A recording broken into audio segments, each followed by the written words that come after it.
நல்லா சாஃப்டான பன்னீர் ஃப்ரை எப்படி பண்ணுறது அப்படின்ற வீடியோ தான் இது. இதை ஸ்கிப் பண்ணாமல் பார்த்தீங்கன்னா தான் உங்கள் எல்லாருக்கும் கிளியராக தெரியும். 1.5 லிட்டர் பாலை அடுப்பில் வச்சுட்டேன். அப்படியே கலந்து கொடுத்துக்கிட்டே இருக்கணும். ரொம்ப நேரம் நீங்கள் அடுப்பில் வைக்க வேண்டியதில்லை. ஒரு கொதி வந்த உடனே ஸ்டவ் ஆஃப் பண்ணிடணும்.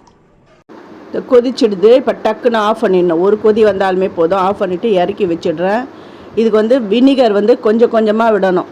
வினிகரை தண்ணி விட்டு நான் கலந்து வச்சுருக்கேன். வினிகர் இல்லாதவங்க லெமன் ஜூஸ் கூட நீங்கள் சேர்த்துக்கலாம். வினிகர் எல்லா சூப்பர் மார்க்கெட்லேயும் கிடைக்கும். கொஞ்சம் கொஞ்சமாக தான் விடணும், மொத்தமாக விடக்கூடாது. கொஞ்சம் கொஞ்சமாக விட்டு இதை பாருங்கள், இந்த மாதிரி தண்ணி தெளிவாக பிரியணும். பன்னீரும் அந்த தண்ணியும் தெளிவாக பிரிகிற அளவுக்கு கொஞ்சம் கொஞ்சமாக சேர்த்து நம்ம கலந்து விடணும். இப்போ இந்த பன்னீரை வடிகட்டிக்கணும்.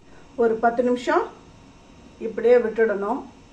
அதுக்கப்புறம் அதை எடுத்து நல்லா மேஷ் பண்ணிவிட்டு நம்ம எதாவது சப்ஜி பண்ணிக்கலாம். இல்லை ரசகுல்லாவோ எது தேவையோ, எந்த டிஷ் வேணுமோ அதை நம்ம செஞ்சுக்கலாம். ஒரு 10 நிமிஷம் இப்படி இருக்கட்டும். 10 நிமிஷம் ஆகிடுது.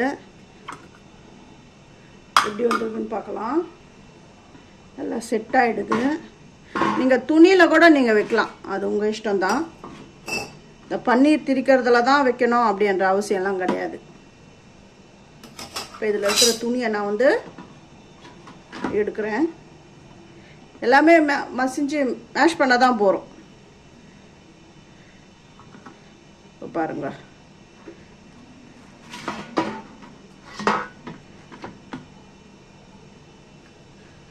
இப்போ இதை நல்லா மேஷ் பண்ணிக்கிறேன். பாதி எடுத்து வச்சுக்கிறேன். ஏன்னா எனக்கு தேவையான அளவு மட்டும்தான் நான் யூஸ் பண்ண போகிறேன்.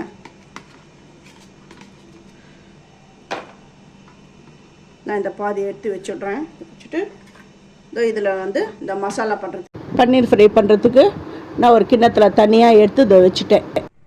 பன்னீர் ஃப்ரை பண்ணுறதுக்கு இதை பாருங்க, இந்த மாதிரி சின்ன சின்ன அந்த தடிமண் கொஞ்சம் தின்னாக இருக்கிற மாதிரி கட் பண்ணி வச்சுருக்கிறேன்.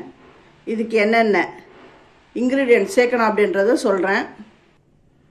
Chilli spoon chilli powder 1 spoon, தனியா 1 ஸ்பூன், கரம் மசாலா ஒரு 1/2 ஸ்பூன், சீரகப்பொடி அது 1 ஸ்பூன், சாட் மசாலா அது 1 ஸ்பூன், உப்பு டேஸ்ட்டுக்கு ஏற்ற மாதிரி போட்டுக்கோங்க, ஜிஞ்சர் கார்லிக் பேஸ்ட்டு,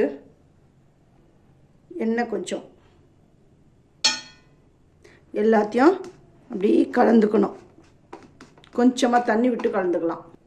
தண்ணி கொஞ்சமாக விட்டுக்கோங்க. விட்டு நல்லா கலந்துக்கோங்க. இது நல்லா இப்படி கலந்துக்கணும். வேணுன்றவங்க கொஞ்சமாக லெமன் ஜூஸ் கூட சேர்த்துக்கலாம். நான் சாட் மசாலா சேர்த்ததுனால கொஞ்சம் புளிப்பாக இருக்கும், அதனால் நான் லெமன் சேர்த்துக்கல. இப்போது அந்த பன்னீர்லாம் இதில் அப்படியே மேக்னேட் பண்ணிடணும். இது எல்லாமே சேர்ந்து வர அளவுக்கு எல்லாம் கலந்து வச்சிடணும். ஒரு 10 நிமிஷத்துக்கு இதை அப்படியே ஊறட்டும். இதை ஒரு மூடி போட்டு அப்படியே வச்சிடலாம். இப்போ தோசைக்கல் அடுப்பில் வச்சுட்டு கொஞ்சமாக எண்ணெய் விட்டுட்டு இந்த மாதிரி 10 நிமிஷம் ஊறின அந்த பன்னீரை இதில் சேர்த்துடணும். நார்மலாக நம்ம இந்த கருணக்கிழங்கு அதெல்லாம் ஃப்ரை பண்ணுவோம் பார்த்திங்களா எண்ணெயில், அதே மெத்தட் தான் இதுவும். இது ஒரு பக்கம் வெந்த உடனே அடுத்த பக்கம் திருப்பி போட்டுடலாம். இப்போ இதை அப்படியே மொல்லமாக திருப்பி போட்டுடுறேன். பாருங்க, நல்லா ஃபைனாக சூப்பராக வந்திருக்கு பாருங்கள். இந்த மாதிரி எல்லாத்தையும் நான் திருப்பி போட்டுடுறேன். எல்லாம் திருப்பி போட்டுட்டேன். இப்போ கருவேப்பிலை, அந்த ஃப்ளேவர் ரொம்ப நல்லாயிருக்கும். இது கொஞ்சம் லைட்டாக வறுபடட்டும். ரொம்ப நேரம் இது ஃப்ரை ஆகணும்னு அவசியம் இல்லை. சட்டுன்னு இதை திருப்பி போட்டு ஒரு நிமிஷம் பொறுத்து எடுத்துடணும், அவ்வளோதான். இப்போ இது எல்லாத்தையுமே நான் பாருங்க ஃப்ரை ஆகிடுது. எல்லாத்தையும் நான் எடுத்துடுறேன்.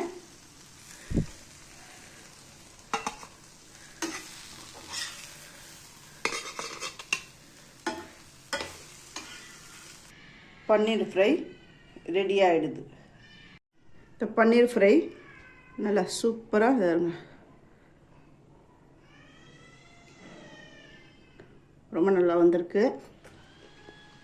இந்த ரெசிபி உங்களுக்கு பிடிச்சிருந்தா என்னுடைய சேனலுக்கு லைக் பண்ணுங்கள், ஹைப் கொடுங்க, சப்ஸ்கிரைப் பண்ணுங்கள். அப்போ தான் நான் போடுற ஒரு வீடியோவுடைய நோட்டிஃபிகேஷன் உங்களுக்கு காட்டும், உங்களுக்கும் யூஸ்ஃபுல்லாக இருக்கும். தேங்க்யூ.